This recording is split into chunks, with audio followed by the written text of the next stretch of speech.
Hello there and a very good evening to you. I'm Patrick Pock in Hong Kong. You're watching ViuTV News. Coming up on tonight's show, world powers up in arms as North Korea test fires yet another ballistic missile.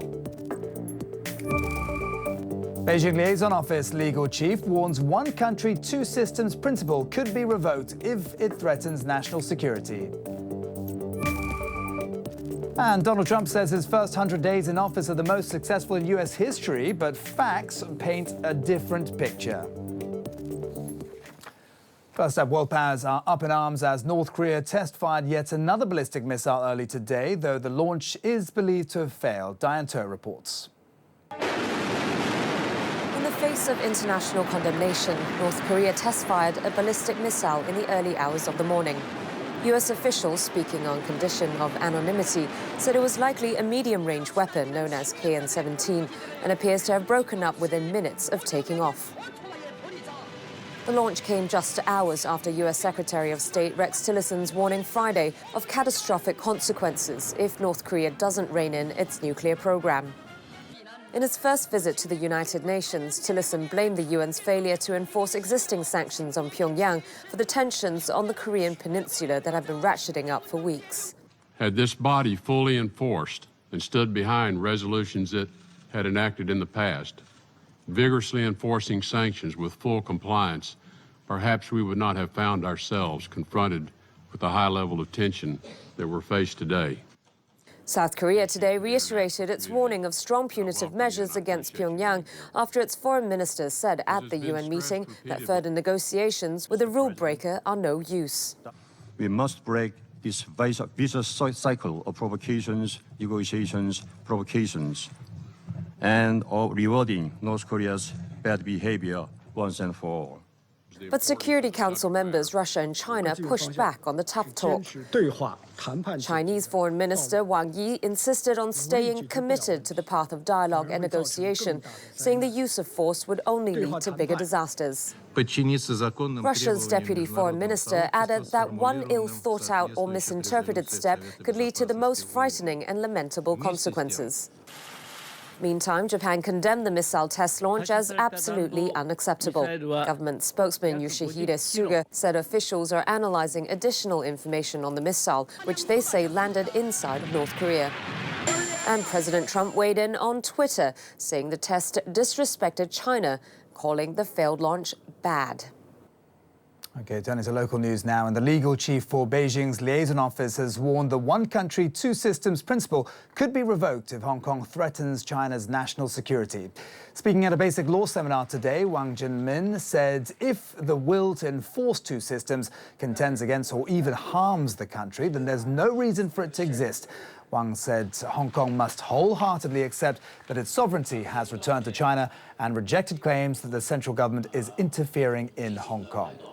It's like we can't say your brain is interfering with your limbs. This is not called intervention. It was always a part of you. It's carrying out its functions. If Hong Kong can't protect the state's sovereignty, security, and interests according to the law, the country will become more wary and doubtful of the one country, two systems and the city's high degree of autonomy. A 61-year-old woman who fell into the waters off Sheko yesterday was pronounced dead this morning. An after-work activity turned into a tragedy when the woman and a colleague were swept out to sea at a beach across the Sheko Golf and Country Club. They were digging for clams. The pair was pulled out by rescue workers and were taken to a hospital in the Eastern District. Her co-worker is now in a stable condition. Well, organ donations continue to be hotly debated after a 17-year-old was barred from being a living donor to her dying mother who had acute liver failure. Liver transplant experts Lo Chung Mao told Now TV it's too risky to lower the age limit from 18 years of age. That's as the government considers a review of the age limits of living donors. Referring to the patient Tang Kwai-tzu's case, Lo said there would be a lot of pressure on Tang's teenage daughter in the media and even in LegCo to make the donation if the law were amended. Speaking after a separate radio show, Lo underlined the ethical concerns over the issue. A minor has to sign the consent in the presence of the parents and the guardians, and we cannot exclude the possibility that they're under the pressure from the parents or the guardians. We have examples of this in patients, in donors who are over the age of 18. from the ethical point of view, the need for a living donor to be completely independent has to be absolutely respected.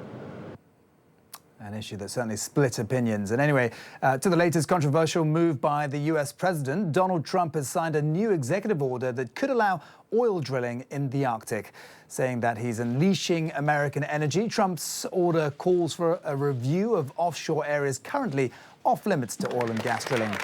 Meantime, Trump also pledged his allegiance to the powerful National Rifle Association, which endorsed his candidacy last year. He promised to uphold Americans' rights to bear arms and vowed to sooner or later build a US-Mexican border wall, despite Congress balking at its funding. We'll build the wall. Don't even think about it. Don't even think about it. Don't even think about it. That's an easy one. We're going to build the wall.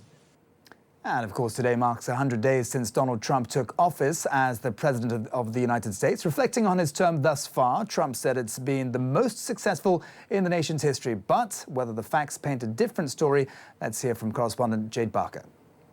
Well, it's the kind of report card that if you were a student and you showed it to your parents, they probably wouldn't be that impressed.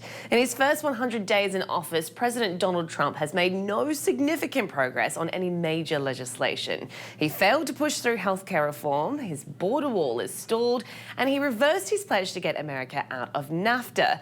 He's only just released the basic principles of a tax plan. Even his executive order on immigration is tied up in the courts. His first few months as president have also seen allegations over Russian connections fail to dissipate and tirades against the media. On the flip side, he did stick to his campaign promise of withdrawing the US from the Trans-Pacific Partnership trade deal and has shifted to a more proactive foreign policy. But most concerning for the billionaire businessman is he has the lowest approval rating of any recent president. According to the latest Gallup poll, 55% of Americans disapprove of Trump and only 40% approve. In the 72 years since Gallup began asking about presidential approval, Trump is the only president to end his first 100 days with a majority of Americans panning his job performance, and the only one whose approval rating is lower than his popular vote share. Even Trump has admitted that life in the Oval Office is harder than he expected, but it may get even harder if he doesn't manage to convince Americans he can get the job done. Jade Barker there in New York. Anyway, coming up next, the latest from the world of business.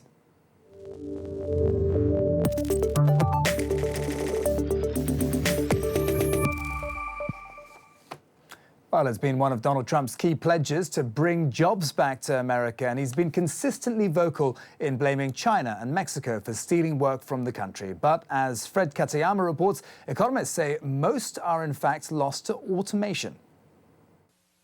An abandoned auto parts plant in central Indiana symbolizes the fading fortunes of working-class men. Then presidential candidate Donald Trump got more than half the vote in the surrounding county as he accused China and Mexico of stealing American jobs. Some jobs have been lost to low-wage countries and trade, but not by as much as Trump makes it out to be. Ball State University economics professor Michael Hicks says trade accounts for 12% of jobs lost. 88% was due to automation. And our study was fairly clear, I think, as others are, that trade accounts for some manufacturing job losses, but the majority of those losses of manufacturing jobs are due to automation and productivity. Take Carrier. Trump lashed out at the air conditioner maker and its parent United Technologies for planning to ship 2,100 jobs to Mexico.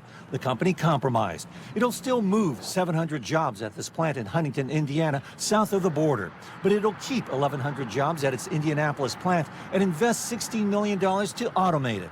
Its CEO says ultimately there will be fewer jobs. But economists say automation is a good thing in the long run by boosting productivity. Forrester Research estimates it'll produce nearly 14 million new jobs in the next decade. Take Indiana, the state most reliant on manufacturing. Cummins, the engine maker, has added 9,000 jobs in the past 5 years as it boosted automation. This robot flips a 2-ton engine in 5 minutes, a job that used to take 25 minutes using ropes and cranes. Darren Wildman is the operations leader in the Americas at Cummins. It helps employee safety. Generates an improved quality product.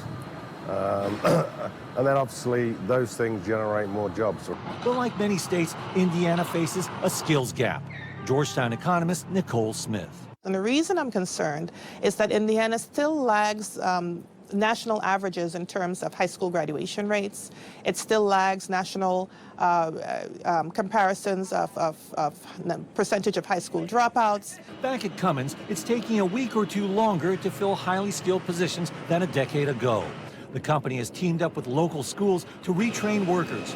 Amber Bernard is taking courses to pick up preventative maintenance skills. Machining, programming, you know, like when there's an issue, if a machine has a problem, why did it happen? How do we prevent it? Trump worries about offshoring, but Hicks says automation helps the U.S. keep jobs. And that production does all kinds of other things. It demands power, it demands transportation. So while